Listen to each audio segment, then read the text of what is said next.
Hello everyone, I'm here to talk to you about May 22nd, 2015, like around 9 o'clock, 9:15 a.m. It's about a situation that happened to me in North Miami. I was on my way to a credit union to pick out some money to get to my brother to go to the dentist. And around 6th Avenue on 125th, I saw cops pursuing an individual. I got caught up in following them for a little bit. I would tell you more about the street names and all that stuff later on in my affidavit, but it pretty much went around the block, around 125th and 6th Avenue, where I followed them for about a good 5 to 10 minutes before I saw about at least minimum 12 to 15 cop cars, probably like each cop car 2, so you're figuring around 20 cops, all immerse themselves onto this individual. As I come around the corner, I see that they have him under control. I see one cop punch him, then I see another cop stomp on his head, then put his feet on his head. And as I'm about a good 20 yards away, I'm just in shock of the whole thing. I'm sitting, I can't believe this is really happening, 2015. About 20 cops, no less than 15, appertaining, conducting a arrest over one individual, one person. They have him under control, pulverizing. So as they see me watching them, one of them points me to go. So I ride my bike as I'm leaving, and as I'm leaving, there's another lady parked on the street. I don't know the name of the street right now. She starts telling me, "Do you see what they're doing to this individual?" I was like, "Yeah, I see what they're doing to this individual." I said, "I can't believe they're doing this." Like I said, it's excessive force. As I'm talking to the lady for about a good anywhere between 2 to 5 minutes, they see me talking to the lady, and they see both of us watching them. One of the cops comes out and tells me to come towards him. I was like, "No, I'm gonna go over here across the street where there's shade."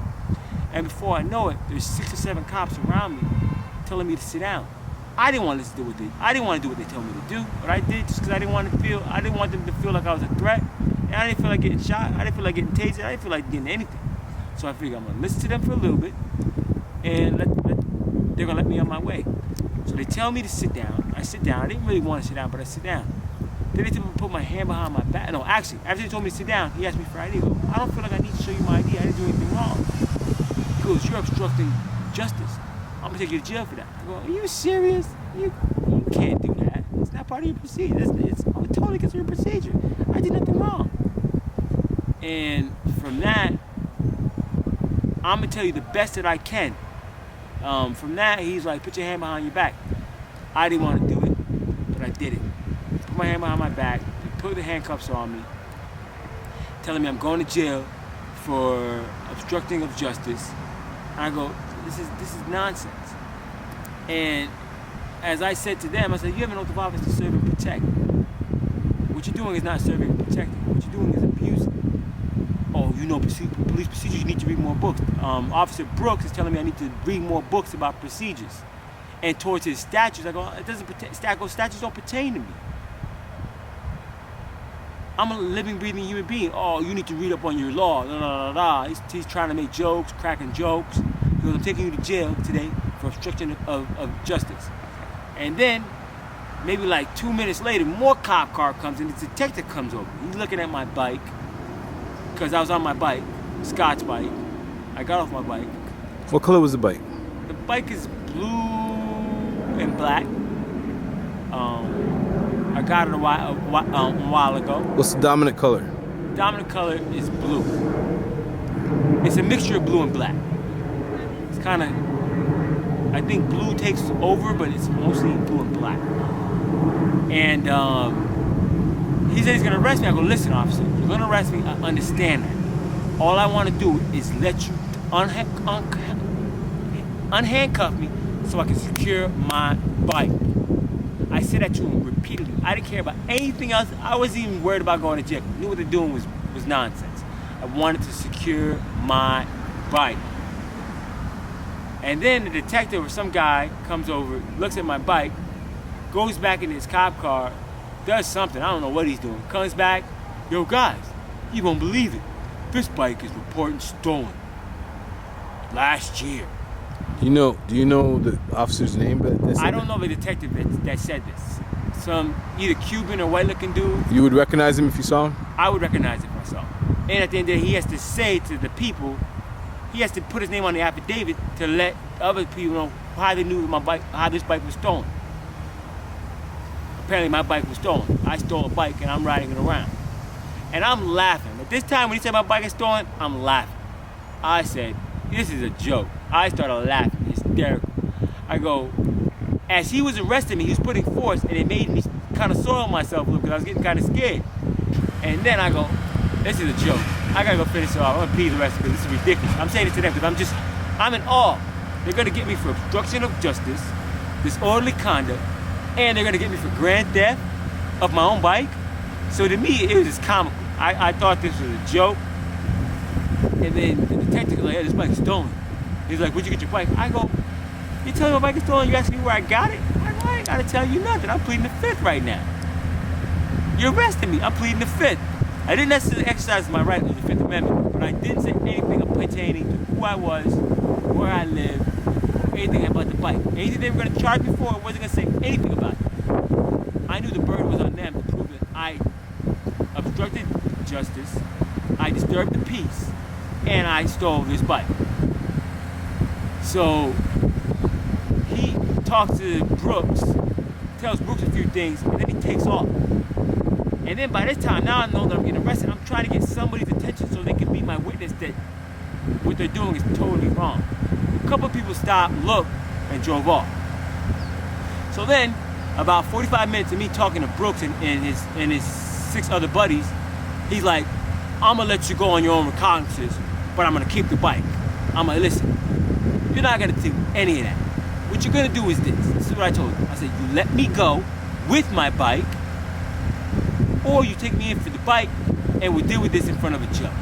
Because apparently, there is a controversy right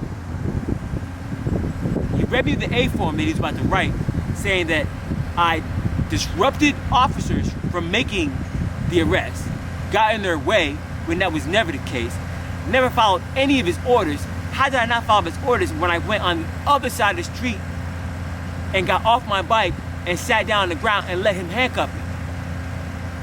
And on top of that, I sat there. The person that they arrested was Jameson Perellis,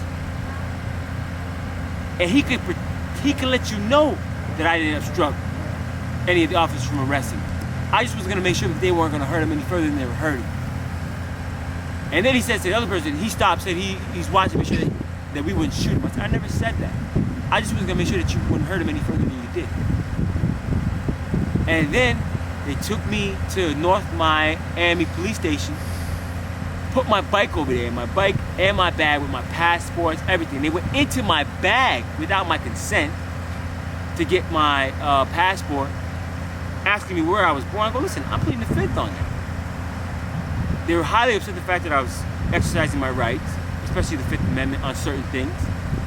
And when it came to the bond hearing, same thing happened. I came, told the administrator, Mary Jo Francis, that I was here in special appearance, not general, not voluntary, claiming all my rights under the U.S. Constitution, Declaration of Independence, Bill of Rights, International Common Law Republic, and that I wasn't waiving any of them at any time. I made a mistake by not letting her finish saying that she had any objections to it, but from what it seemed like she didn't have any objections to it. I was in a room in TGK, could not see who was talking on my behalf, except for my brother from time to time, and I couldn't see. The prosecutor never stated their name for the record. The judge never stated her name for the record. The public defender that was not supposed to be talking on my behalf never stated her name for the record. I asked her to be released on my own reconnaissance. She said she wasn't going to do that, and she finally did do that. My brother said a whole bunch of stuff that I can't really remember offhand.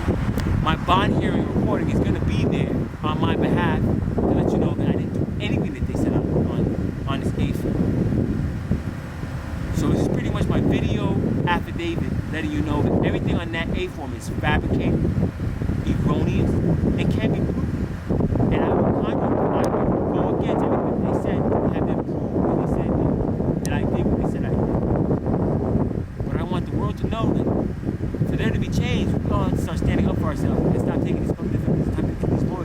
both these public defenders and lawyers don't have our back. When you go in front of a judge, it's not that difficult. If you're innocent, if you're guilty, I don't know, you may want to get a lawyer. But if you're innocent, don't try to prove your innocence. Just have them show to you how you're guilty and have them prove the elements without a reasonable doubt. And you do not want to judge to trial. You don't want to administer the trial. You want a 12-man jury. And you don't want to go pro se. You want to go improper persona. You're not claiming to know the law, but you're claiming to know that you're innocent. Are you giving legal advice? I'm not giving legal advice. I'm just letting the people know that there has to be a change in the way we do things for there to be real justice. How do you expect to be treated in the courtroom? When I go into the courtroom pertaining to this case, I don't want to be harassed. I don't want to be saying I can't do this, I can't submit this paper, I can't do this, I can't do that. I have a First Amendment right of freedom of speech and of the press. And my paperwork is not terrorism. I am not Catholic, I am not Hindu, I am not Muslim. I'm a human being utilizing his God-given rights and inalienable rights, constitutional rights, every right that he has under the sun. There has to be a change, and the change has to be we start talking about what we deserve as human beings in this country and all around the world. Enough is enough. We need to start standing up for ourselves and start standing up for each other. This is not legal advice, this is common sense. Stand up for yourself and be heard. And that's it that I have to say for today.